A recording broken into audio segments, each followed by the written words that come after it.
আপনারা জেনে থাকবেন যে ইসাপুর শেরে বাংলা উচ্চ বিদ্যালয়ের শিক্ষার্থীরা টিফিন পিরিয়ডে তারা বাড়িতে গেলে আর স্কুলে ফিরেন না।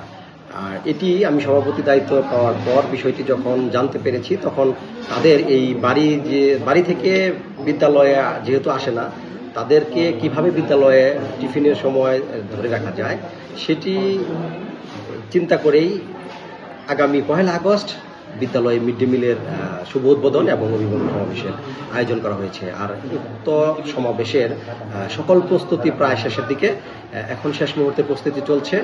বিশেষ করে এই বিদ্যালয়ে যারা শিক্ষার্থী রয়েছেন এবং শিক্ষার্থীদের অভিভাবক রয়েছেন, তাদের প্রত্যেককেই এই অনুষ্ঠানে উপস্থিত থাকার জন্য বিশেষভাবে অনুরোধ করছি এবং এই অনুষ্ঠানে থেকে আপনাদের সুপরামর্শ আমাদের প্রদান করবেন, আমরা সেভাবে চলার চেষ্টা করব।